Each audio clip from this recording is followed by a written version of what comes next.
నిన్నటి current affairs లోని చివరి ప్రశ్నకు సమాధానం. జాతీయ వైద్యుల దినోత్సవం ఎప్పుడు?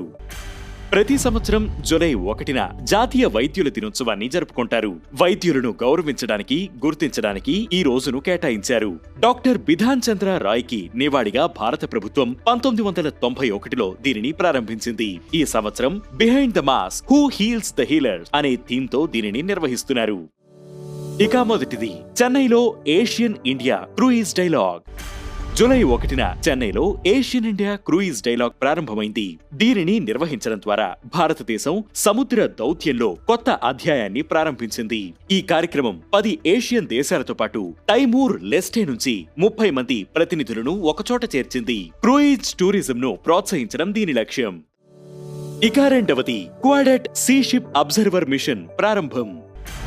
సముద్ర భద్రతను పెంచడానికి Bharatadesam, Japan, America, Australia coast గార్డులు సంయుక్తంగా మొట్టమొదటి Quad at sea ship observer mission ను ప్రారంభించాయి. US coast guard cutter Stratton లో నిర్వహించిన ఈ మిషన్ లో ప్రతి క్వాడ్ దేశం నుంచి 2 అధికారుల క్రాస్ ఎంబార్కర్ ఉంటుంది. ఇది క్వాడ్ కోస్ట్ గార్డ్స్ పాల్గొన్న మొదటి ఆపరేషనల్ క్రాస్ డెక్ మిషన్.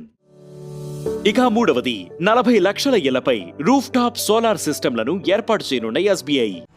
2026-27 ఆర్థిక సంవత్సరం నాటికి 4 మిలియన్ల ఇళ్లపై రూఫ్ టాప్ సోలార్ సిస్టంలను ఏర్పాటు చేయాలని లక్ష్యంగా పెట్టుకున్నట్లు స్టేట్ బ్యాంక్ ఆఫ్ ఇండియా ప్రకటించింది. 70 సంవత్సరాలు పూర్తయిన సందర్భంగా ఎస్బీఐ ఈ ప్రకటన చేసింది. 2070 నాటికి నెట్ జీరో ఎమిషన్స్ సాధించాలనే భారతదేశ నిబద్ధతకు అనుగుణంగా ఈ గ్రీన్ ఇనిషియేటివ్ వచ్చింది. ఇక నాలుగవది, థాయిలాండ్ ప్రధానిపై సస్పెన్షన్ వేటు. థాయిలాండ్ ప్రధాని పెటోంగ్ టార్న్ షినవత్రాపై ఆ దేశ రాజ్యాంగ కోర్టు సస్పెన్షన్ విధించింది.